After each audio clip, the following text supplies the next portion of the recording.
Don't engage alone. We do this together.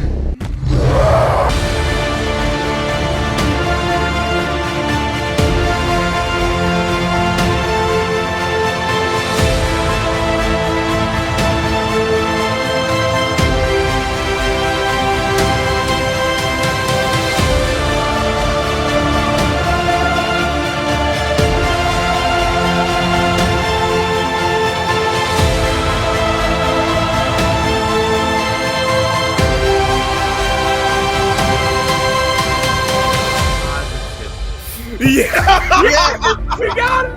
We got it! New 52 booklet. Somebody clip this one. Welcome to Under Two Capes, the premier podcast of the channel that just interviewed Comics Explained. I'm your host, Jared. I'm here with a illustrious panel. First off, I got the dude that recently came over to understand what the correct ship is, Nick from the Phoenix Press. What's up, brother?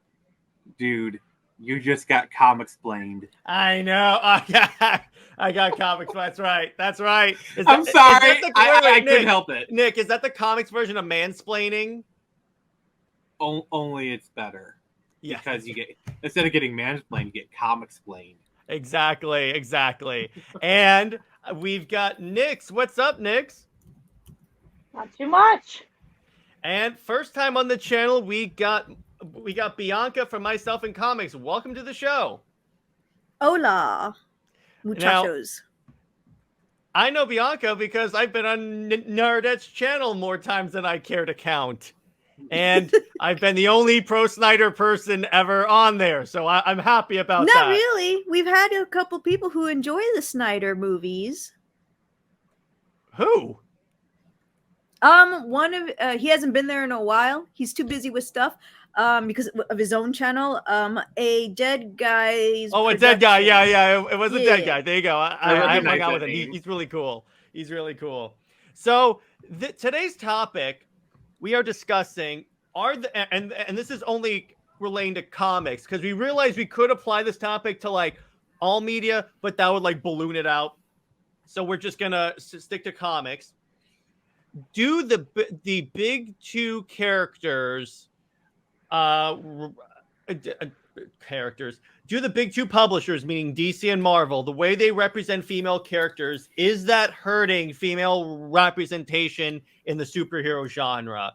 So, how would you guys? Let's be gentlemen. Yeah, let's be gentlemen and let the women speak first.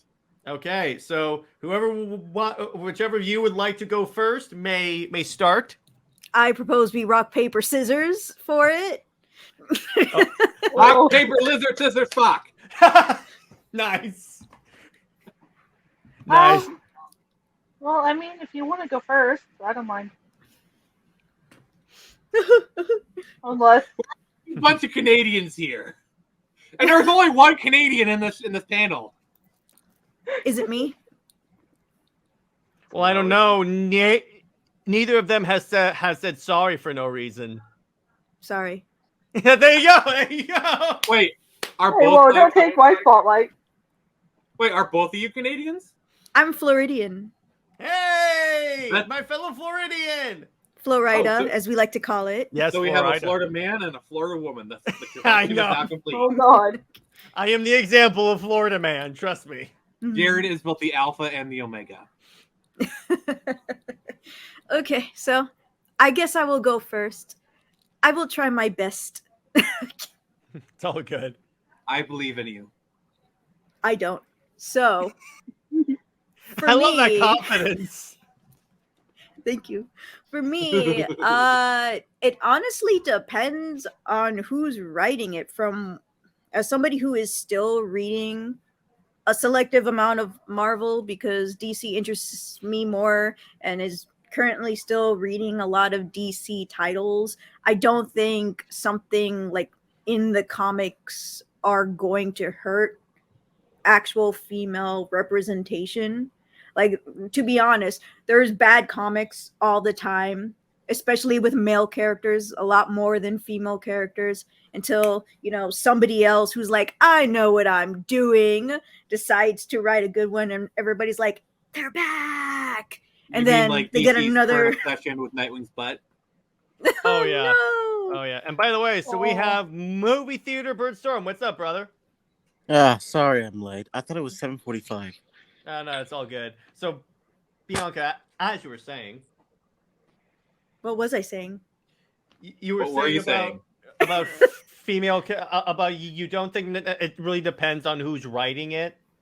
Yes, and even though like I personally have read more bad male representation than I have for females, to be honest. But even when that happens, I don't really think much of it. I mean, I love my brother. I got a nephew now. He's gonna turn 1. I love him so much. Yay. I want to buy him everything. Aw. So I hate sweet. it. I'm not That's supposed to reason be I'm right, affectionate. Bianca. And the Sister of the Year award goes to? Me. Exactly. Always. So, So, essentially, like- Bianca, what you're telling me is that on this kid, you're going to spend $100 billion. Gentlemen.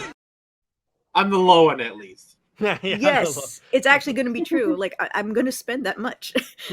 It's going to be 10 years go by, and I said, "Why? Why am I still doing this? Mhm. $1 billion a Joys of year." being there. Mhm. Exactly. So honestly, in my opinion, it's not like I enjoy the Miss Marvel comics.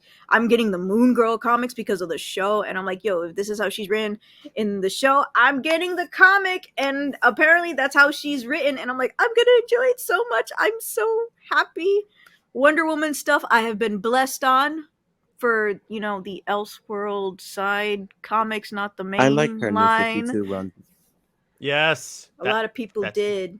Yes. Who did the Brian Azzarello? Azzarello. Yes. Okay, so the only thing I don't like about Brian Azzarello, which I get why he did it, was the whole Amazons kidnap men, rape them, and then in order to repopulate the population. The thing is, that's mythologically accurate, though. So I guess it's weird because Superman and Batman, you know, there's no mythology behind them, but for Wonder Woman, they have the Amazons, and so they have the mythology yeah, from like different whatevers that exist. So it's like you either go that route or you go the other route, and I guess he just went with that route. I mean, I could have said the representation he did for Barbara Gordon in that Killing Joke movie, which what Killing Joke movie? Why did you say that name? Yeah, trust me. Here at the comics. We've talked about that in depth about that. And also, we've never done a movie night on it, so And never will. No, So I just want Medusa. to, I just want to make sure that's known and get it in the Comics League record. If anyone ever requests that we cover that, no. skip the first Can 30 we- minutes, honestly. Can we But like, cover it? he did a great Wonder Woman. Barbara Gordon, not so much. No. Yeah, But I'm the big- supposed to You keep just pretend track like of it the never comics. happened. Yeah, exactly. That's like Avengers 200, eh, Nix? Ah! I had Why to. would you say that? I'm sorry. Well, Remember, so- it's still August, and there's still time for me. yes. So movie theater Birdstorm, you want to say something? Yeah, it's about how the big two hurt female characters. Because just look at, because I've been consuming so much of the comics and manga. On my list, I've seen a lot more well written female characters when it came to manga. But when it comes to like comics, I mean, they were there before, but it's been on the decline as of recently. I mean, I tried giving some of them shot, like Miss Marvel. I tried reading her comic run. I mean, it was okay, but for me, she doesn't really stand out as much. And I looked at Ilyana Rasputin, like the new one, like yeah, that's pretty okay, but I don't know what you're going to do with her. So Because you're Right. saying you don't believe in the magic in a young girl's heart? Nice. All uh, right. Well, what you got? I will. I'm gonna make a recommendation. Read the old Brian Reed Ms. Marvel run when Carol was Ms. Marvel. It is fantastic. Oh, is Was there she any Miss magic? Marvel? What? Wasn't She was literally Miss Ms. Marvel for like 75% of her existence. She only became Captain Marvel in like what 2005. Yeah. No, like, is it MS or MISS? MS, like Ms. Oh, Ms. Marvel, yeah. making sure, because I always get confused with the Miss and the Ms, and I'm like, wait. Jared, question. So for someone who wants to like look into magic, the character Ileana Rasputin, what run do you recommend? Do you have any recommendations, or anyone in the panel has a magic run? Yeah, because I haven't read anything of her, so she's an interesting character. She's cool. If you want to see a good movie that features here, don't watch New Mutants. I would say New Mutants is actually not bad. It's not a terrible movie. Also, magic is literally the best part of that movie. Okay, you know what? Yeah, I take that back. Do watch that. Also, I'm a really big fan of the actress, so her playing magic is kind of a plus for me. So, like, it's not a bad movie. It's the one from Queen's Gambit. Anna Taylor-Joy. Oh, Yes. oh man, I remember my cousin told me about so the movie. He's like, bro, her accent is so bad, and I'm like, her accent is bad, and I'm like, isn't she Venezuelan? Why is she doing this accent? It is bad. Well, she's because Ileana Rasputin, which, by the way, magic is the sister of Colossus, by the way. So supposed to be Russian. Like I thought, like their depiction of Sunspot was good. Even Wolfsbane, I thought the girl from Game of Thrones did a good job as Wolfsbane. Yeah, she did. Like I feel like the movie was really. They should have the movie should have done what it was supposed to be. Like, a movie was supposed to be a horror movie. It's supposed to be like an R-rated horror movie. Like, if you watch the original trailer, and even in the version we got, it's still very much they still elements of it. But like, dear God, they're the cut of that movie. Like, release the scary cut. Release the scary cut. I was about to say, Nick. Thank you. Okay, I'm done ranting. So when do we camp out outside of Fox with our signs? Who do we tweet at? But, I mean, from my perspective, I mean, it depends on and not only does it depend on the writer. Okay, I think okay. Not only does it depend on the writer, it also depends on the character and the character history. Like, Sorry about that. It's okay. I don't think Ms. Marvel, Carol Danvers / Captain Marvel should ever have been Marvel's Wonder Woman. I'm really confused. Sorry, should have been Marvel's Wonder Woman, because when you look, if anyone looks at her like publication history and Avengers 200 comes up, they're going to be like, "What?" But I like to say Avengers 200 as many times as possible because that annoys the hell out of Nick. So there you go.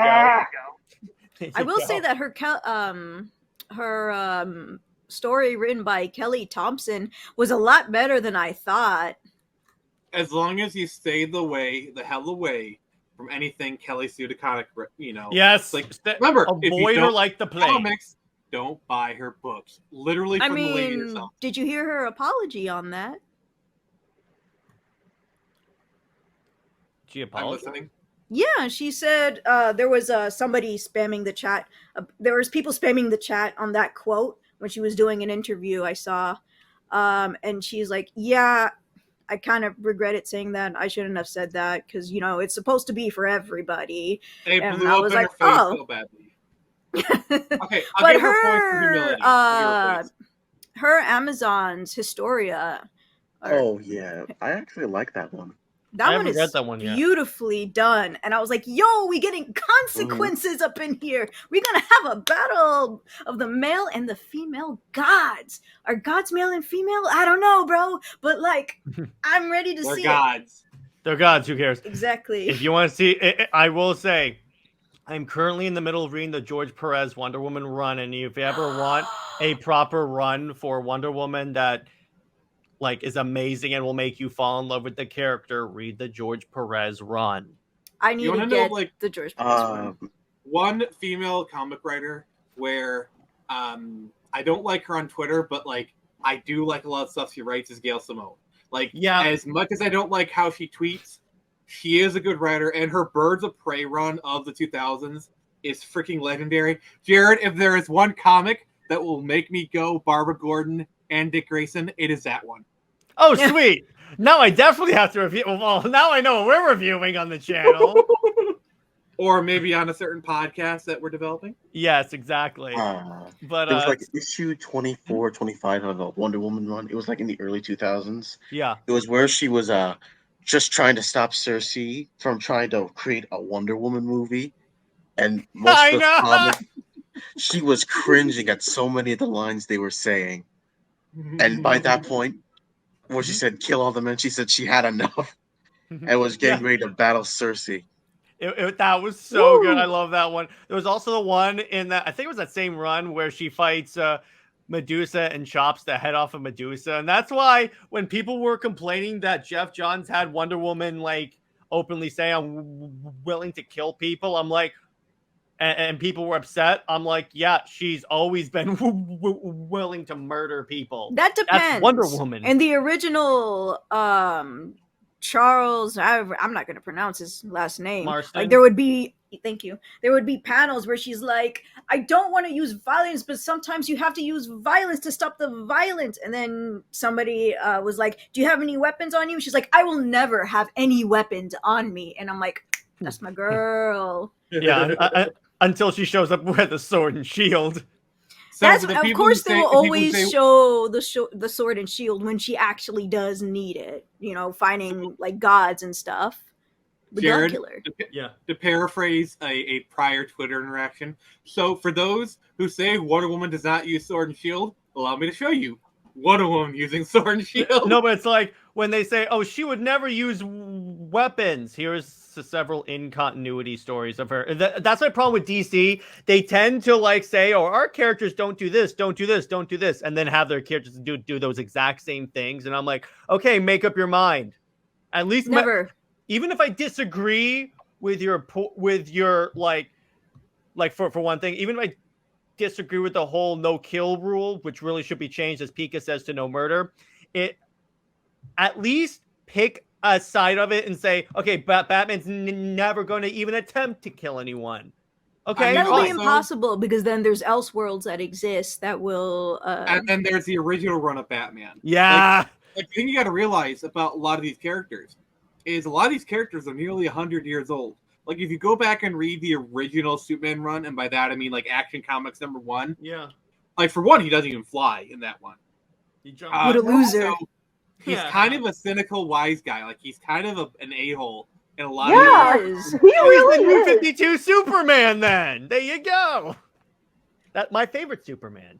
So like you got to realize the version of these characters that we're familiar with, a lot of them emerged in the 70s or the 80s. Like they're not like these versions are a lot newer than we realize. And what's kind of funny is that it's like Batman's first appearance, he threw someone into a vat of chemicals, not the Joker, but in the case of the Chemical Syndicate, he shows up. By the way, he has a gun strapped to his hip, and he kicks someone into a vat of acid. And I'm like, okay, so Batman doesn't kill, like you tweeted, Nick.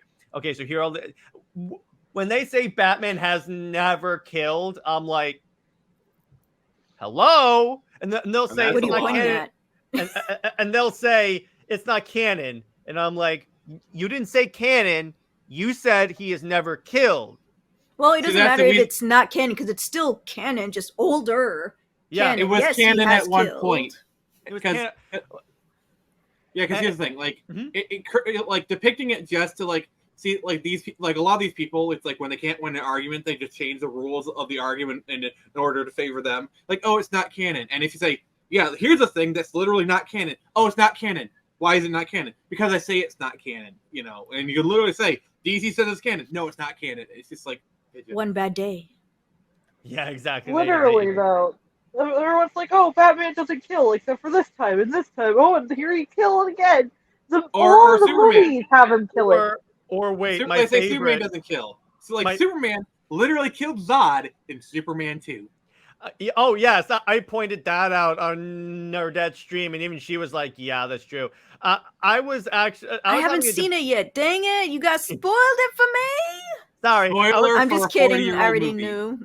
Spoiler for a movie that came I just Stephanie Browned you. But anyway, so I that's for you, Nick. I love there was this interaction I was having where this person went, Batman, a movie Batman is like they were upset that like Ben Affleck's Batman killed, and then they said their favorite Batman was Michael Keaton, And I said, "Oh yeah, Keaton kills all the time."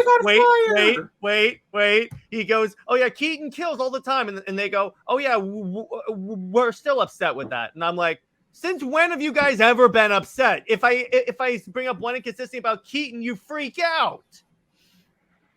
By the way, I'm so glad I'm the exception to the rule because I saw it recently, live, and my sister and I were like, "Oh my gosh, he still kills! What the frick? Why is everybody saying he doesn't kill? Why is everybody lying?" Every live action iteration of Batman has killed, like Adam West. Even indirectly. Even here's the other thing too. Even the comics and Comics Explained at least agree with me on this. He goes, yeah, they will have them eating. He will have the criminals at least eating out of a straw. And here's the thing. He rams them with the Batmobile. He throws razor-sharp batarangs at them. By the way, Batman being anti-gun is total BS because he straps guns to the Batmobile. Yeah. Every version of Batmobile has had guns on it. So I'm pretty sure that's different. So I'm like, if you're anti-gun, that counts. Also, what's the difference between a gun and a grappling gun? Yeah, I know. You can still shoot someone with that and kill them, mind you. The amount of velocity that gets out to travel at the distance it needs to. Like that moment in Batman Returns where like the clown has Catwoman and he like pulls the wall out. I'm sorry, that dude is dead. Yeah.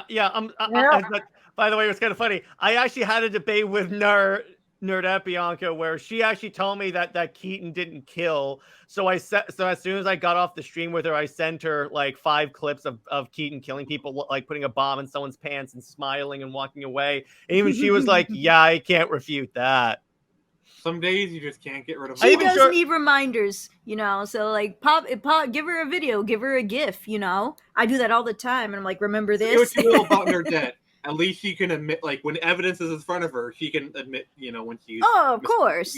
Because, you know, she's a regular person. Yeah. Exactly. Or she's like, not crazy. Or it's like when I was on the stream and I told them that even Pattinson killed when I showed them he diverted the gun towards the other person. They go, well, he didn't kill. I'm like, well, he's hanging like this, motionless after being shot. And they go, well, it could have, like, knocked him out or started his heart. Do we see any evidence of that? No? Okay. He killed him.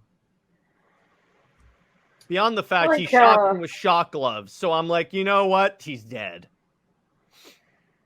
So, but beyond that, I also think what's kind of interesting about the way the market, if you will, has represented female characters is that here's the thing, and Movie Theater touched on this. To a certain degree, they do treat them like, they try to treat these characters like they're like the most perfect characters ever. And then if you critique the story at all, if you have, not if you're being an a-hole and just saying, oh, women, haha, but if you actually have valid critiques, they do point you as a misogynist, which then makes people less likely to pick up those books, thus harming the sales and representation of the book. And what's up, Nick? See, like, I agree with you. Like, the other way they tend to write female characters, and ladies, feel free to, like, correct me on this, it seems like they're either, like, Little Miss Perfect, or they basically just write them like a man. Like the whole the whole man with boobs trope, which I cannot stand it. Like, I love, like for my female characters to act like women. If I want to, like, watch a male character, I'll do that. Like, it's like, I don't know. Like, am I wrong here? No, you're not. No, you're not wrong. I mean, I think the problem is, like, I don't know. Again, to me, it's all who depends on who writes the thing. True. So sorry, I'm trying to figure out how I'm supposed to word this. Their latest character from DC. Sorry, should you continue? Next was talking first. Okay. But I'm just trying to figure out how. Okay, so, like, for certain female characters to be written more, like, masculine, like, I can get behind, you know, if their backstory kind of aligns with why they would be acting in that kind of more masculine way. Mm-hmm. Like tomboys, for example, could be pretty masculine. That's kind of their whole appeal. Is that they've got kind of a more masculine attitude, but very feminine looks. But if you just going off of what Nick said, I think usually the worst of it is that they give all of their female characters like the worst masculine aspects. They complain and they go on about toxic masculinity, but then they go and give those exact same traits to their female characters, and then they expect us to cheer and applaud. Oh my gosh, you're so brave! Wow, you made her Civil so War strong. 2. Yeah, Civil War 2, exactly. I will agree with Civil War that. 2 is the Sorry, Bianca, were you saying something? No. I'm saying I agree. I agree with her. I haven't heard her Okay. talk yet, so I've been wanting to hear her. Okay. Sorry, I'm just trying very careful not to talk over anyone, especially like the ladies here. I'm trying to be on my best behavior. Like, so I don't really talk about it a lot unless we're on Twitter, X, whatever you want to call it now. Jeez. It's always Twitter. Let's I not hate kid it. ourselves. We gotta go Gosh. extreme. We'll You always say X, and I Twitter. feel like We'll I'm always- posting on a porn site, but Yeah, I know. I mean, X is gonna give it to you, so. What do you think of the Oh, latest gosh. character from DC? You know, like Trinity, the daughter of Wonder Woman. Apparently. What do No. you think about her? Here's my thoughts on that. I'm not going to judge it based on one comic book issue. I have to see more to see if it's like a character arc. Because Tom King, if we're believing what he's saying, there is a character arc in that Trinity will go through an arc and become more humble and stuff. So I'm like, okay, you know what? I'm going to give you a shot. Now, if, to tell you the truth, she hasn't gotten the best introduction. So I'm like, can she last that long? There's an issue I kind of wanted to talk Yeah. about here. So, something that I think we don't really talk about much here, like in the comic discourse, is a writer is incentivized to create new characters rather than use old ones, because when they create a new character, they get royalties from that character. $100 billion. Gentlemen. That's what they're hoping for anyway. Yeah. Sorry, I was like, Had so to. that's why like kind of like in the last 10 years ago, you've seen this explosion of new characters. They're just trying to get, because like when a character is used in media, the artists kind of get a little bit of the kickback for it. And so like I think that is like, and do you guys think that's something that's hurting comics, where it's like these creators, they're less incentivized to use legacy characters like the Stephanie Browns, the Helena Bertinellis, the Huntresses of the world. You think they're less incentivized to use those characters who have this rich backstory you can draw upon, build upon, and in fact we just get this like endless parade of each new creator comes in, they try to make their OC work. You know, this is my totally new OC, guys, don't steal. Sorry. I mean, and it's like they come out, some of them land, a lot of them don't, but it just, every time a new creator comes in, they're trying to push their new character, and it's kind of stifling the, like, what do you guys think? well, this brings me back to what I was talking about with Joe Sontag, and even he said the problem with a lot of comic book creators coming in is that they're not coming in to write comic books. They're coming in treating this as a stepping stone to a new medium, because they're hoping if I make up a hit character, I can turn it into a hit TV show, which then will lead me into having that sweet Moolah. Chuck Dixon literally said the exact same thing when I interviewed him. Do you remember that, Jared? Yeah. Like, yeah, he literally said the exact same thing when I interviewed him. So Everyone wants the deal. Everyone wants the deal that Mark Millar has with Netflix. Everyone wants that deal. Everyone wants to be the next Robert Kirkman. Yeah. Who, you know, like Robert Kirkman literally has his own sub brand underneath Image. Yeah, he's a partner, I think, of it. Why not try to be like go ahead. Todd McFarlane? Like, why not try to learn from like Todd McFarlane? I mean, from what little I know, he mostly wanted to do comics, and whatever else he did, like toys, it was mostly to help try to bring people directly to his comics. Mm-hmm. Yeah.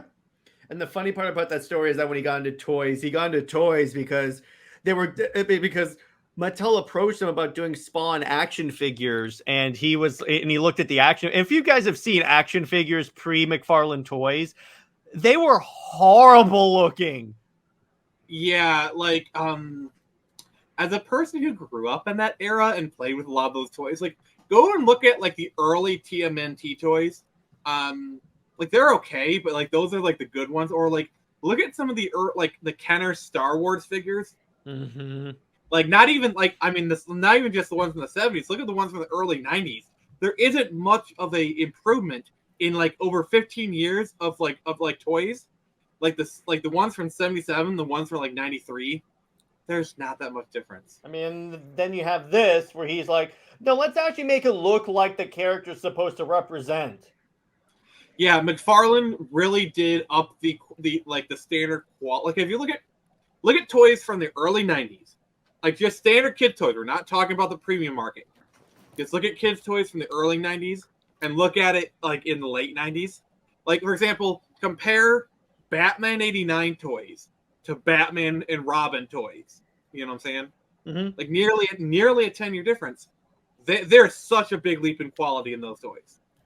Well, yeah, and also I think that has to do with the collector's market, because they're like, if we make them, so if we up the quality, yes, that ups the price, but more people are going to buy them because collectors are going to look, hey, it actually looks like Batman now, so I want to put this on a shelf. Mm-hmm. And that's how you get like Hot Toys and McFarlane's and all that stuff. I'd say the collector's toy market really didn't start taking off till the late 2000s. Yep. Like, mm-hmm. it was in the 2010s where like the regular toy companies started reducing like the premium bands, like the Lightning line, when it started really hitting the mainstream in the early 2010s. Mm-hmm. And Movie Theater brings up a good point. He says 3 things I love in female characters: it's a character, a nice design, and investment. That's the other thing, is like, and that's a good point, brother, is that they don't have a lot of the times they're also very lazily designed. So it's like with Wonder Woman's costume, it's very simple, but it's very elegant, it's very regal, it communicates her warrior culture.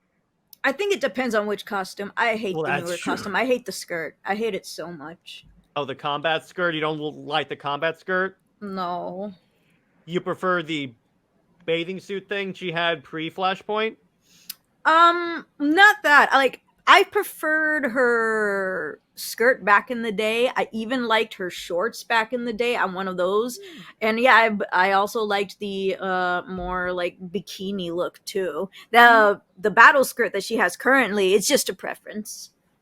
Yeah, I mean, the reason why they did that is because it looks more armored and more modern warrior. Yeah, I think. Plus the Gal movie. I will say, I think the kind of the biggest problem with that is they kind of make it a bit more Roman than it is Greek, because like the Romans were the ones. The Romans were the one who had the battle skirts. Like even the men use that. So but the problem is, like, correct me if I'm wrong, but I don't think the Greeks use that kind of like battle skirt kind of thing. Like that is like, I know the Romans did. Like if you look at Roman legionaries, they definitely had that battle skirt. I don't think the Greeks did. So that's kind of like, well, the problem with that, Nick, is that Wonder Woman has always reflected more Roman looks, because if you notice, her golden armor is very clearly more Roman inspired, particularly the helmet, than Greek. So I'm like, as to a certain degree, yeah, she's Greek, but she's her design is more inspired by Roman characters, I would say. Which I really don't like, because like the Greek Empire and the Roman Empire, for one thing, they're different countries, and two, they're separated by about 1,000 years of history. So it's like people tend to conflate the two and treat them as interchangeable when they're very different. Mm-hmm. And Movie Theater Birdstorm, do you have anything to add? You bring up great points in the chat. Well, I was going to bring up this stuff. Like, I think it's just most writers are failing on number 3. Mm-hmm. They're not creating investment for us in these female characters. Good point. Yes.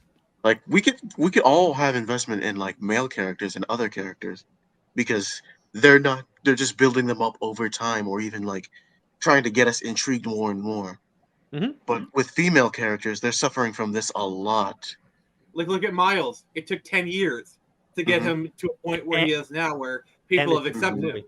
Well, yes. And Wonder Woman got to that point because of the movie. Yes, she was gaining in popularity because, I mean, she is the third member of the Trinity. She's face DC. In terms of mainstream attention, in terms of like general audience attention, it wasn't as big as it is today before the movie. I believe that's because of royalties. Oh yeah. That family gets insane amount of royalties from what I've been told. So, which is why there is like little to no content on Wonder Woman at all. Like ever since I was young, I was like, hey, how come we don't have a Wonder Woman cartoon? We got Batman, we got Superman. There was a Linda Carter It's also kind of hard to write for. Also, I wouldn't say so. That especially back then, how hard it is to write a Wonder Woman movie or a TV show or a cartoon when she's literally in the Justice League and she has her own episodes, which are written pretty good. James Gunn's like, yeah, I want to do a Wonder Woman series. Let's do it. Let's do animation. That won't see the light of day. I got news for you. Me and Jake Nick, were kind of arguing with this, like before. Like we were bouncing off ideas for this because I wanted to see a Wonder Woman show, but how would you do it apart from the Justice League? Because like you can't make her like a Superman or Batman clone because she's generally not written like that. Well, the thing is, people tend to forget, like, Wonder Woman is a character that, like, she kind of drifts in and out of mainstream popularity. Because remember, there was the show in the 70s that was insanely popular. Yeah. Like, in the 70s, Wonder Woman was about as mainstream as you can get. Like, remember, like, she graced the cover of Ms. Magazine, a big femme, like, for the inaugural issue of Ms. Magazine had Wonder Woman on it. You know, like, she was a big deal. Like, and she's drifted in and out. Like, she was unfortunately, lots of failed pilots. yeah. Including Steve Trevor, who apparently can't stay in the air because he's an idiot. Also, fun fact: Adrian Pilecki, who you know, from the Orville, literally was in one such pilot for Wonder Woman.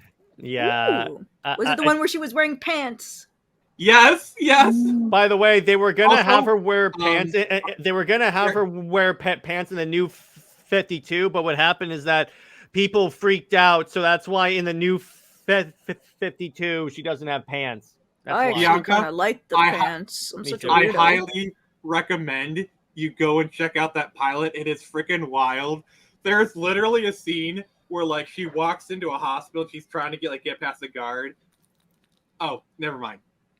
It's just I know what clip he's talking about, and I can't. I have to keep this PG. I'll tell you off stream. Yeah, you can tell me off stream. That's totally fine. What the heck happened in this pilot? What's going on? I got censored by Jared, so you know it's take it up with him. Censorship. But the thing is that the thing is that I do agree with you, Nick. Wonder Woman should be as big as Superman and Batman. She's not, unfortunately, and I think 84 kind of put a ding in her reputation because she started off with like a great movie, a fantastic first movie. Everyone agrees that was an awesome movie.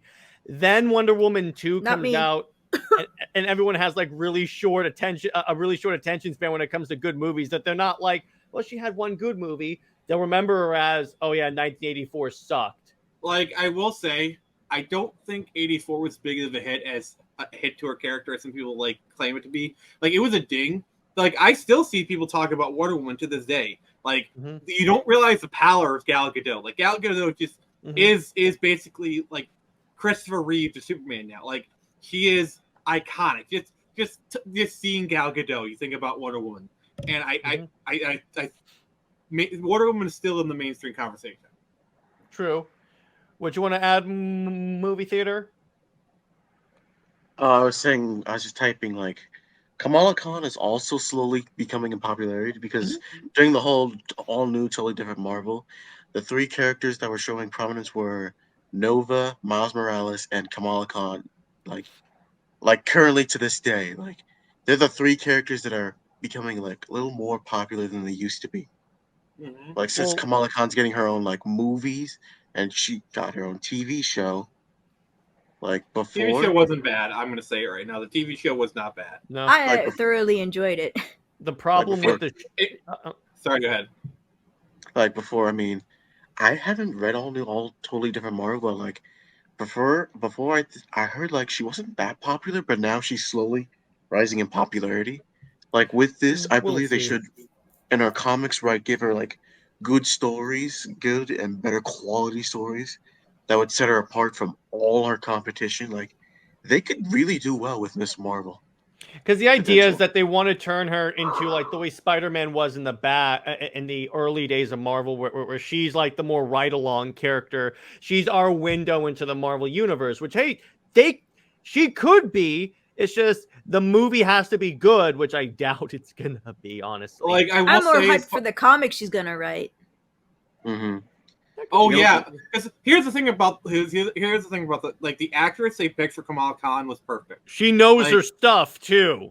And the thing is, like, they wanted someone who's like a fan of like all this Marvel stuff. They literally picked someone who is a fan of this stuff, and I think the actor's enthusiasm for the brand really crept into the acting in like the best way possible. Yeah, and I think and like she's got kind of like this infectious energy where it's like, okay, I want to fan with you. You know, it's like she makes you feel like you're a fan of Marvel, and I gotta say, historically, I have not been a big fan of Ms. Marvel because I think she was introduced poorly and all new, all different. Going to your thought movie theater, but the show kind of sold me, and that's the thing about the Disney Plus shows, particularly Hawkeye and Ms. Marvel.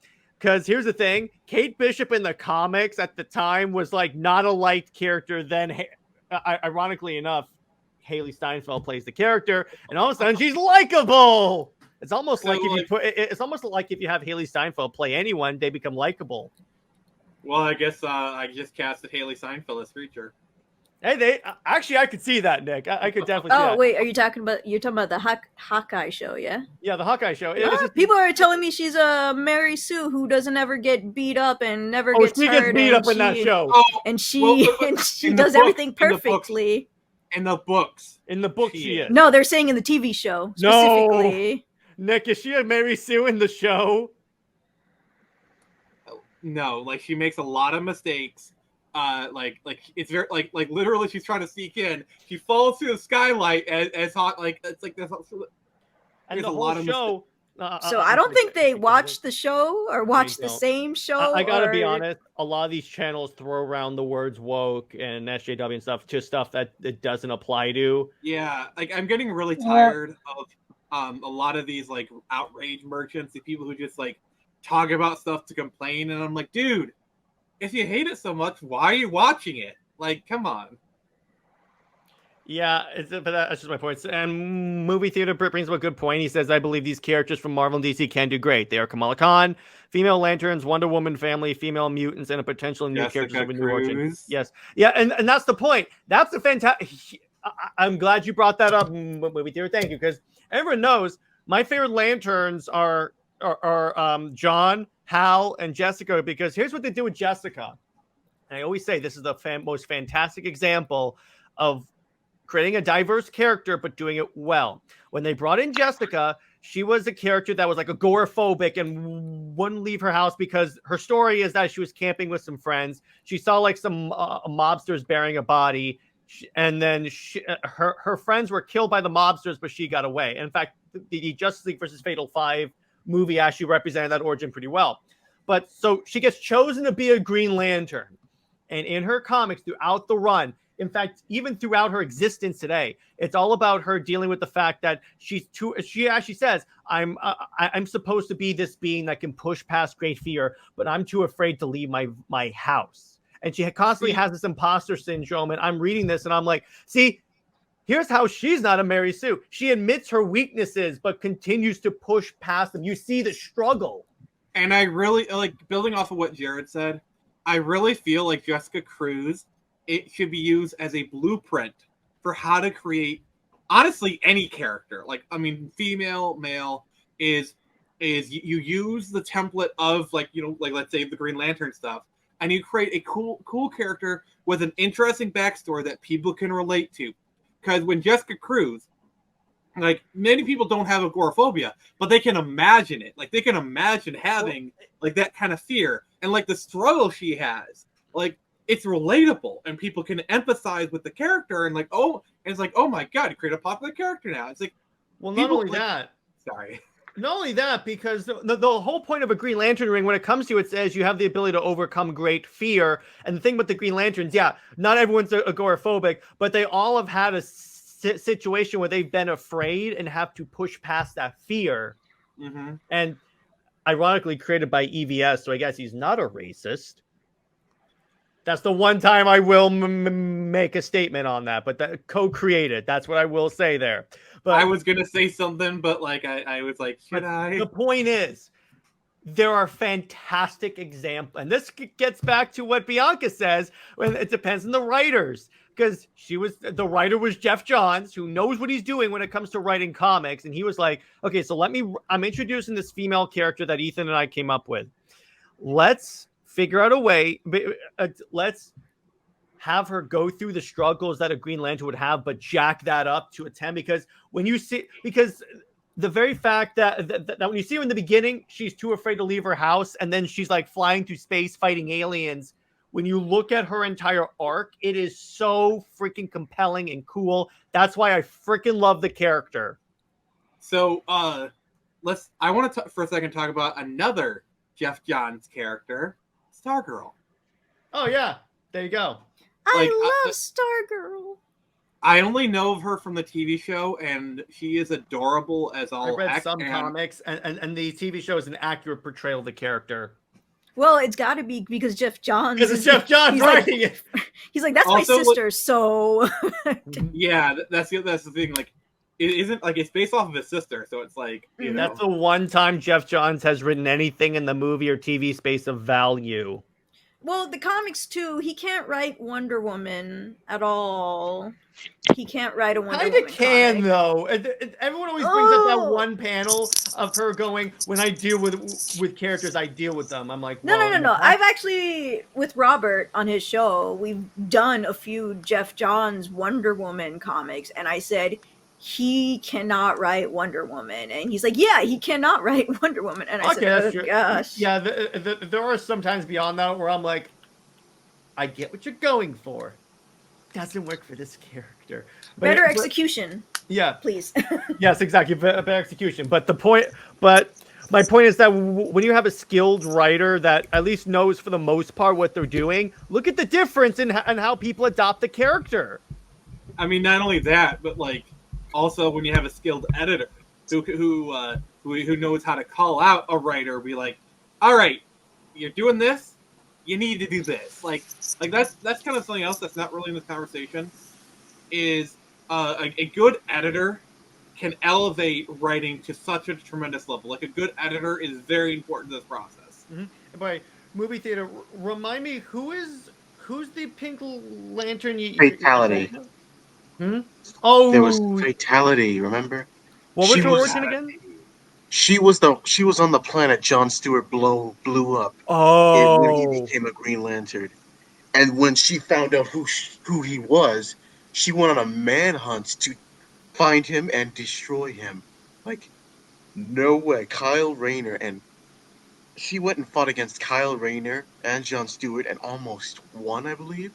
Mm-hmm. But then the comic shenanigans and yeah. So she was an on and off character who later became brainwashed due to the Star Sapphire.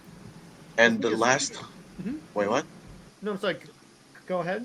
And where we last left her off, she and Jon Stewart, after sorting through all their emotions and going through Blackest Night and such, were just like taking a break, and we didn't see her again for a while.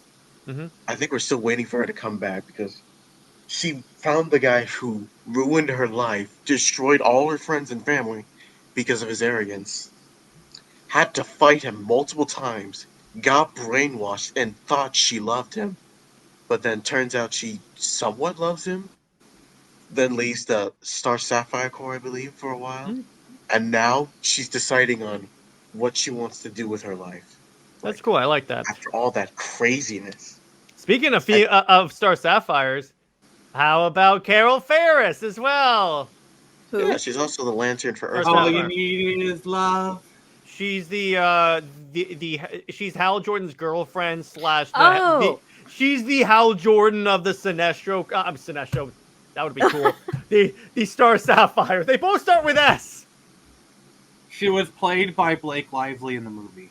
And actually, and they hinted the character exists in Man of Steel. Lieutenant Ferris. That's always with Martian Manhunter. My headcanon is that's Carol's sister. That could actually work because we never hear her first name. Plus exactly. Plus, if they ever move that to Netflix, they could explore that. Or she could just be a liaison from Ferris Air. That works too. But and the point is, here's another. Here's one more great female character, and then we'll wrap up. Harley Quinn. I know someone was gonna bring that up in the comments, so I might as well just bring it up. I mean, I was gonna bring up the greatest female character ever, Lois Lane. Don't you dare! Don't you dare! Don't you dare, Nick! You know what? Why did you say that, Nick? You suck! Why did you bring up the least likable character in all of DC Comics? I had to give you a bit of... For those who don't know, I cannot stand. I cannot stand Lois Lane with a fiery passion. He's Lois. Lois Lane is great. Okay, so this is the last time Bianca's going to be on Comics League. But I'm only kidding.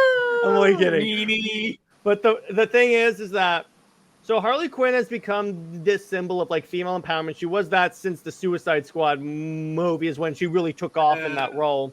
Again, it wasn't since the Batman animated series. Because I saw people using that as an example. Yeah, because this is where me and Jared have an argument. Like, he thinks Suicide Squad was a launch for popularity. I contend he was popular long before that. And I said examples, like, I was going to college at the time, in like 2013 on and up. And, like, I knew people, mainstream people, who were huge fans of Harley Quinn long before that. Like, I say Harley Quinn's popularity really took off, like, 2009, 2010-ish. And, like, I saw tons of merch in the stores as early as, like, 2011, 2012. Like, Harley Quinn, like, I would say Harley Quinn being in Suicide Squad was more of a benefit to the movie than her being in the movie was a benefit to her. Like, I feel like she was the drawing. I want to agree with that. I want to say I agree because I'm not around comic book people in my everyday life, but they all knew Harley Quinn. They all knew her red and black attire, even though like they don't really know much about the comic books, but they would ask me because I would read comic books. They're like, right, so Harley Quinn, you know, the red and the black. But I have people who know Nightwing, and I'm like, you know Nightwing? And they're like, yeah. I've never read the comics, by the way, but I love Nightwing. And then they would just send me Dick Grayson memes. and it's like, I was going to Comic Cons as early as 2013, 2014. I have pictures from those cons where there's a bunch of Harley Quinn cosplayers there. Like, you're not going to share? That's disrespectful. You gotta share pics, Nick, or it didn't happen. All right. Like, these are low resolution. I took them with an iPod Touch 3rd generation. So oh my gosh, really communicate how utterly old you are. Wow, Nick. This was 2013, and that was like somewhat of a new thing. Like, somewhat of a new thing. So was The Rock. I have to bring that up. Oh dear God. Nick is the old one in our friend group. Yes, I am the old head. I am also the walrus, cuckoo. Sometimes I'm the young one in the group. Who I'm 27. Somebody. Oh damn! I'm 26. I'm going to turn 22 this year. Hey! Time travel. All right, so this is from Motor City Comic Con 2014. How'd you get a picture of me? And me? And me! Oh my gosh! These are all pictures of Bianca. Yeah, I can change my size. That's your superpower. Also, there was like at this con, there was like 3 different Lokis that are all female. So take that as you will. Well, what year was that con, Nick? This is 2014. Well, it makes sense because Loki was like experienced a surge in popularity after the Avengers movie, the first one. Yes.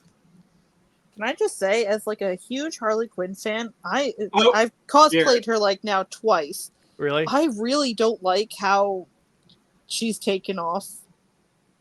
Really? In her what clothes? way? Oh man, I don't know about that.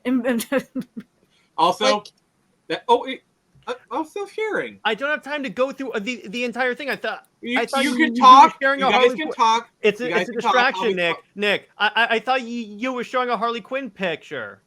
All right, fine. I'll there was a distinct lack of Harley. Yeah, whatever. Where's the Harley? We saw Wonder Woman with pants. Yeah. All right. Nick, okay, as you were saying. No. Oh, that looks so cute. I like that. Aw. That is me, by the way. Dweeb. I love that clip.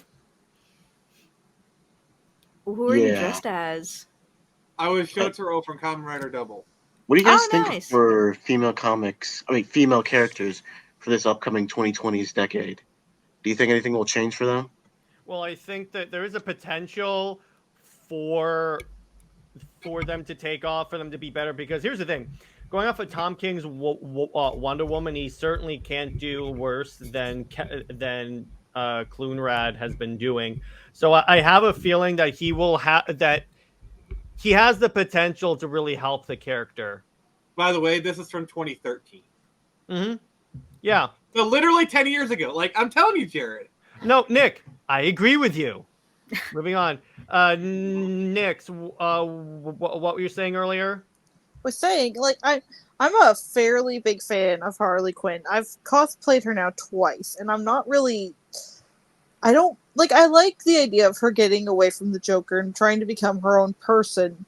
I just don't like the way that they do it, because they make it way too entwined with the Joker. Or they try to go, like, her and Poison Ivy, they're, like, totally gay for each other, you guys. But, like... They did set that up, though, in the show, though. Not completely, though. In the show, she kind of was just as much of a jerk to Harley as the Joker was, just in kind of a different, more subtle way. At least that's the feeling I got. I mean, honestly, if you go back and rewatch Batman in a series, they do kind of come across like a lesbian couple because, like, they live together, like the way they act together. A lot of it is they couldn't show that on television, and like, I don't believe in coding, but like I do, like in this instance, I kind of make an exception because, like, I feel like they're trying to, like, say it without saying it. Well, plenty of women live together, Nick, and aren't a couple, though. Wait, yeah. Are you saying it's perfectly acceptable for two dudes to be friends and not have them be shipped together? Yeah, exactly. Yeah. Like I don't know if it was Paul Dini or Bruce Timm, but they have stated that they did want to do it, but they weren't allowed to do it in the show. And I believe in the new Batman animated series comic, what's her name? Oh, female cop lady, Afro-Latina. Renee Montoya? Yes, Montoya. Hillary started going off of her race now. That's how you went to... That was hilarious. Yeah, isn't she dating? Yeah, because she has a Spanish name. Yeah. Montoya. So, like, they had her come out in the comic, and people were actually surprised. They're like, she wasn't lesbian in the show. And I'm like, because they weren't allowed to show that, bro. What are you talking about? And how did you not know she was already lesbian? But that's the problem, though. Here's the problem with that whole thing about, well, she was in the show, but they couldn't show it. Then I'm sorry, it's not canon yet. Until they actually show...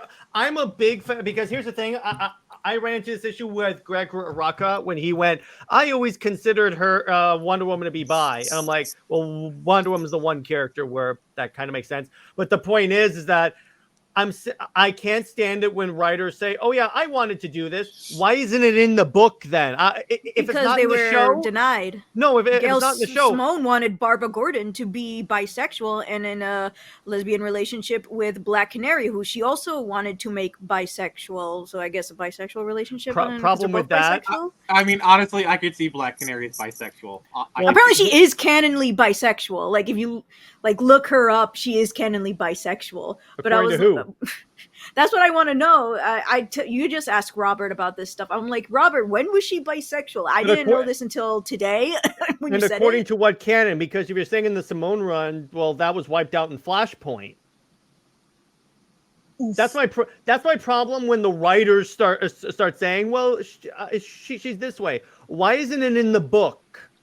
See, my thing is, I don't care that they made Renee Montoya gay. Like, whatever, No. My problem is, and this is something that we need to talk about, is they made her the question, all right? Like, this is something that you see a lot, where you have female characters... People liked her as the question. Wait. And that's fine. They can like it. I'm not trying to take it away from them. My thing is, I really hate it when they give these mantle swaps. When you give, like, a male role to a female. Like, it will be perfect. Superman. No, I have to do this. It will be perfect when it fits a woman. That's one line from one show, though. Like some people like to do it organically. How many? There's been 5 Robins. I don't think it would matter if just one Robin ended up becoming a female because it's just a mantle pass. Actually, if we're gonna be fair, there's been 2 female Robins, and I'm perfectly okay with that. Yeah, but the thing is, Bianca, here's the issue with that, is that they always do it because here's the thing. Yes, with Robins, it's a little different because nowadays they try and keep both characters in the mantle, like John Kent's Superman and Clark Kent's Superman, which I still call him Superboy because I don't know, he's not Superman. It's confusing. It's like Spider-Man and Spider-Man. There's not 2 Aquaman, there's not 2 Spider-Man, there's not 2 Batman. Because if I go down the street to like my non-comic book reading neighbor and ask them, what's Batman's real name? They're not going to say Jace Fox. They're going to say Bruce Wayne. Joseph. Oh, dang it. But the point is that, let me put it this way. I would be more accepting of this if they would commit to it and say, okay, so Bruce Wayne is going to retire. Well, here's the thing. When they did the mantle swap in the Grant Morrison run, Batman was dead. He couldn't be Batman anymore, so they said, let's give it to his most worthy successor, Dick Grayson. You mean that like how but didn't that also happen to be a with white guy named Ted Kord, and now he's a Hispanic person named Jaime Reyes? But movies coming out. Yeah, they still kind of kept the other one. But what were you saying, Bianca? But from what I've been told, for the Montoya run where she is questioned, there are times when he does die, so she ends up taking over. That's the preferable way to do it. My problem is when they try and keep the other person in the mantle as well and do mantle sharing. That's where I'm like, no, make up your mind. If you pick the one I don't want, I'll still respect the fact that you made a decision. But okay, then yes, I agree with that. Mental sharing, while one is still alive, that's not really what I prefer, though. And it's like I want a character to be able to stand on their own 2 feet. Like for example, Miles should be like Shadow Spider or something like Spider-Gwen. Oh, you never heard his other names? Kid Arachnid? Dude, he had like 2 other names, but no, sorry, 1 other name besides that one, and they both never stuck. So everybody kept calling him Spider-Man or Miles Morales. Like look at if we want to talk about like a character taking on the mantle working, like Spider-Gwen, Ghost Spider is a perfect example of it being done right. Like I actually really likes Power Girl as well. There you go. But Spider-Gwen I think is a great example. Like she's got her own different flavor.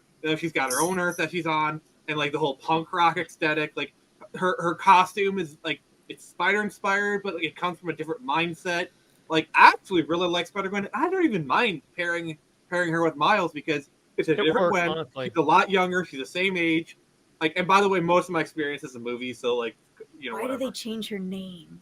What's wrong with Ghost Spider? Like they kept Silk's name. Silk has always been Silk. I think because Spider-Gwen is the one that like people catch on to more. Her name in the universe, her name in the Marvel universe is Ghost Spider. It's just the book is called Spider-Gwen. Also, it's Dum in the Gum Gum.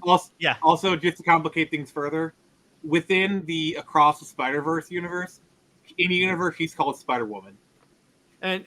But here's the other thing I just want to add, and MovieTheater brought it up in the private chat.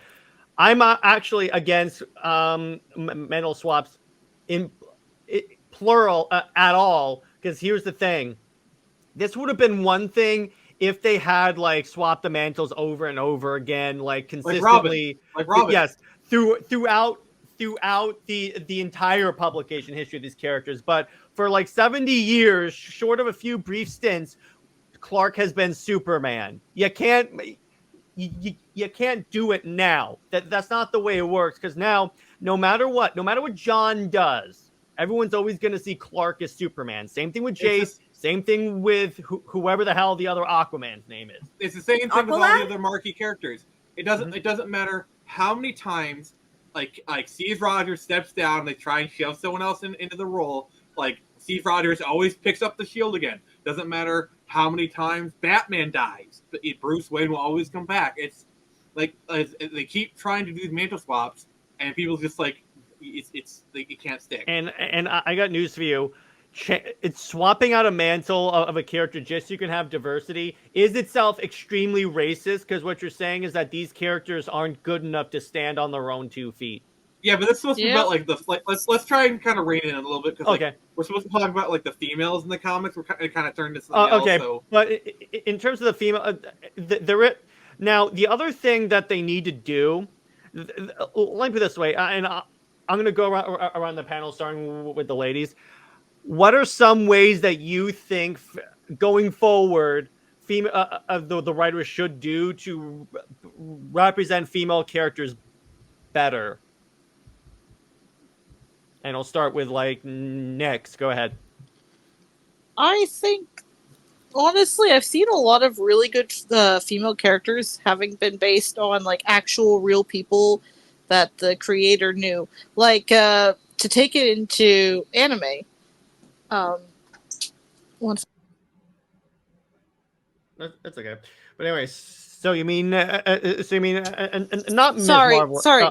Go ahead.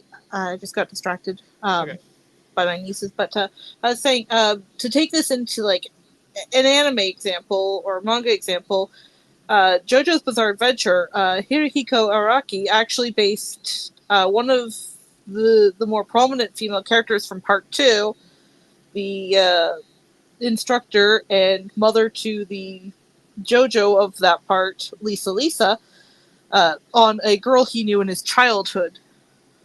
Mm-hmm. And she's a fantastic character. Or it's like with Stargirl, how she's like based off someone in Jeff Johns' personal life, because the writer feels more of a personal connection to that character, so they're willing to put in the work. Mm-hmm. But yeah, no, I'm sorry. Go ahead, Nyx. Like I'm just saying, like I think some of the best characters, male or female, come from people we know based in our own lives. 100%. Because you're taking something you're familiar with, and that's probably the best thing a writer can do is like take experience from your own life. Like, oh, you know, this guy was based on my dad or a brother, uncle, whatever, some guy in the line in front of me at a Starbucks. Mm-hmm. That I talked with for like 5 minutes. And like, I don't know, it's just, I think that can help, you know, you're not trying to create someone based off of like nothing. What about you, Bianca? Can you repeat the question? What could modern writers do to better represent female characters? Just hire somebody best for the job. Honestly, that's a pretty solid response. That's true. MovieTheater, not everybody can write female characters, and that kind of sucks, you know. Sometimes a male can write a female character, sometimes a female cannot write a female character. Like I've been reading manga since I was like in middle school. I've read comics in like 2017, which was way after high school. That's when I started like 2-3 years into my job. Like not all manga can do female characters well either. It's just a thing that lots of girls latch on to because they're so used to the trope sometimes. Mm-hmm. So I'm just like, okay, let me diversify. I mean, I'd argue in general, like everyone can write, not everyone can until write they can't. Well. Mm-hmm. and that's kind of that's a problem we see in a lot of media is like everyone thinks they can write. Like, oh, I can write. It's just words. It's putting 2 words together. Like, I'm a writer now. Like, I've seen professors who teach classes on writing and had college degrees on writing, and they teach kids about writing. And then I read their material and I said, how are you teaching when you suck? And you need an editor, by the way. You can't spell. So what it is with those professors is, yeah, they can teach you how to write. Like, they're just kind of citing best practices or quoting from a textbook because, like, they were taught how to teach, but they were never taught how to write. If you know what I'm saying. Exactly. Don't tell them that. They'll attack you. Let them. I have a shovel. MovieTheater, how about you? Okay, just 4 really important things. 1, make a character, not a caricature. Good. That's a good one. Yeah. Two, just get us to invest in these characters, man. That's what we've been saying. Just have investment. Make us care about these guys. Three, a nice design, as we talked earlier. Or just make sure you get a writer that cares and knows about them, so they can write effective stories That is very true. that sell money, that sell comics. Mm-hmm. I'm sure you can make if you want to make sure to expand your character, get more people knowing. You could try mobile games, That actually works really well. Animations, toys, and arts. You don't have to necessarily go directly to film or TV shows. There are other mediums, but make sure with those mediums, they always go back to the comics. Like, where can I learn more about this character? Oh, here's a comic. Oh, you know him from the mobile game? Char from the mobile game? Come read this comic. Oh, you look at the toys? Yeah. Look at the comics. Yeah. Just better marketing for the character. That's true, and DC has started to do that. Where they're like, at the end of every trailer, they're like, "You want to learn more about Blue Beetle? Read these graphic novels." Which I'm like, about damn time you guys started doing this. Seriously, I bought it. I gotta get this. Graduation Day. It's like with Flash or Black Adam. They're like, their final. There's a lot about James Gunn I can't stand, but when he actually came out in that panel where he announced the slate. And he actually said it's based on these books. Go check them out. And we actually saw them actually sell out of books that were previously like stale. I'm like, wait a second. You mean actually the movie people promoting the books actually works?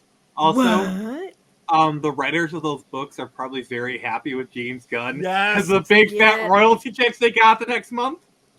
Now, Nick, as the resident. As the other member of the panel who writes female characters, what's your perspective? As a person who actually has a comic book about a female superhero, I feel especially qualified to talk about this subject. Maybe not as qualified as Bianca or Nick's, but I'm very close. So my approach when creating like literally any character, male, female, black, white, gay, whatever, is I strip all that away. I create characters first. I create a character like oh, this person, oh, they had a bad childhood, this, that, and the other thing. I don't even worry about gender. I don't worry about race. I don't worry about that other stuff. I treat it more like window dressing because I feel like a lot of these characters traits are universal. You know, sure, gender, race, or whatever can inform certain things, but I use that more like later. You know, like maybe I might tweak some things because of that or whatever. So it's like, I feel like it's really important because like for people when they write like females, or this is kind of the trap that a lot of writers go into, is when they write something they're not familiar with, whether it be female or anything else, they tend to just go for like the stereotype, the tropes, like, oh, like you see a lot of female characters, they just act like your stereotypical like crappy woman or like hero woman, you know, it's like they're all very cookie cutter. You know what I'm saying? And here's the thing. Women, just like everyone else, are people. Cookie cutter. Oh, no, Nice. I love yeah, that. I was in a groove there. But go. I do give you points. That was well timed. So, but Other breaking news. Water. Wet. you were a little bit early there, but you know, I get Okay, there you go. But people are like, they're just like people, just like the rest of us. They eat, they sleep, they fart. Who knew? Oh, don't add the eating part because that goes into a whole other thing. Women eat too much in comics. I'm not. But No, like I've seen the channels fact say, that it's Wonder "Why are they Woman always doing eating?" that. And I'm like, I don't know. I'm sorry. I don't. Why are they always talking about food? And I'm like, I thought women talked about food. I'm like, hey, what's your favorite dessert? I like tiramisu. I thought the only way to like to shut a woman up was to throw chocolate at her. No, is it dark chocolate? Dark chocolate. Okay, so anyway, but with me, as someone that's currently in the middle of writing a comic with 2 female characters, I'm even more qualified than Nick is. But I'm actually published, so. But I do agree with you, Nick. It is important to write because too many of these characters, when the bad writers write them, they write them as women first and not as characters, and that's the key thing. Apparently, women in comics eat too much. Last in the night. Okay, so anyway, but what you need to do is you need to be able to have these because if you write them less as their characteristic and more as characters in general, they become less reliant on those characteristics. If that makes sense, they become people as opposed to just like I call them as essentially billboards. Essentially, I thought you were going to say very bimbos. big billboard. No, but anyway, so. We've had a great discussion. That's where I'm going to leave this episode of Under Two Capes. Ladies and gentlemen, it was a pleasure having you on, and we'll go around. Bianca, where can one find you, and what have you got coming out on your channel? Okie dokie artichoke. So, my channel name is Myself in Comics. I also have an Instagram with the same name. Don't worry about it. It's not like I updated or anything. Is it about yourself in comics? No, yes, I'm wondering. maybe. Well, that's false advertising then.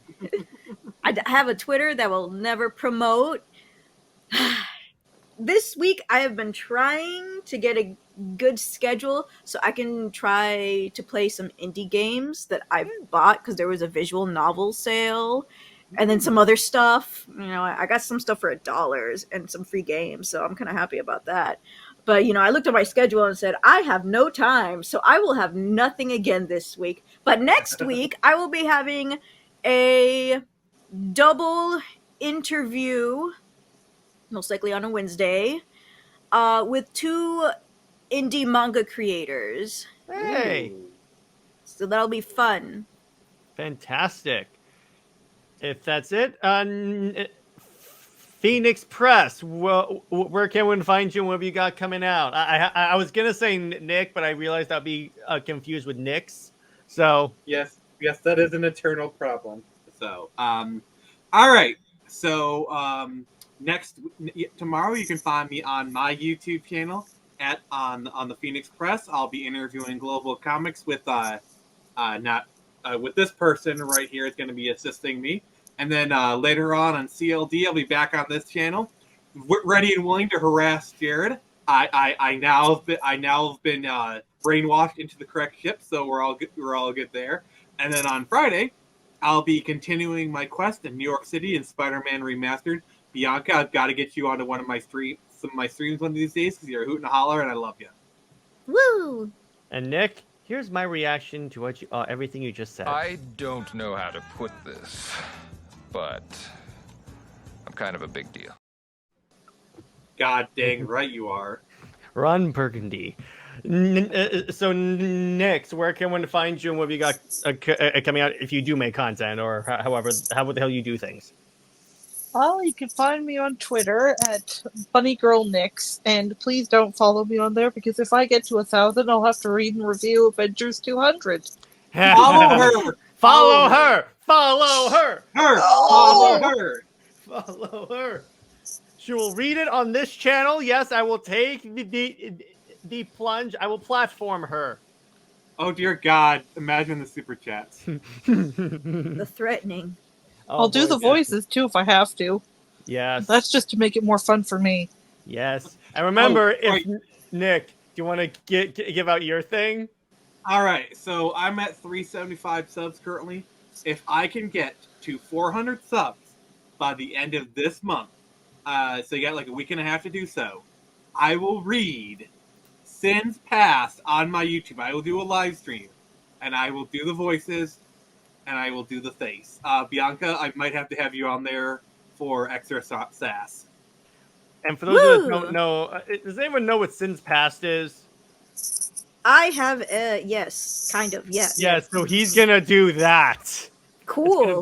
And I will do, and when it happens, I will do the face. Yay! I can't wait. No, you know what that face is. I'll explain to it off panel. But movie theater, where can one find you, and what have you got coming out on whatever it is you do? I don't really have a YouTube channel to advertise, but I hope to one day create my own comics and novels. So right now I'm just practicing my comics and novels. There you go. I'm mostly trying to learn how to write characters, both male and female, and this discussion really helped. Mm-hmm. So yeah. There Anytime. We're glad we're here to help. So for Comics League, I recently did an interview with Comics Explained, which pushed me to 700 subscribers. So I'm on the path to 1,000. And for those of you that don't know, if I reach 1,000 before the end of the year, I have to make a pro Wonder Bat stream. So Jared's Wonder Bat. Woo! Oh God, there's another one. You knew this already. You forgot. I know, but I just realized I got rid of Nick and I brought another one. Bianca, please go on. Yeah, Wonder Bat. Oh gosh, Saboteur. So anyway, I got that, which brought me to 700 subs. And I believe, what was the one where I have to review the Halo show positively?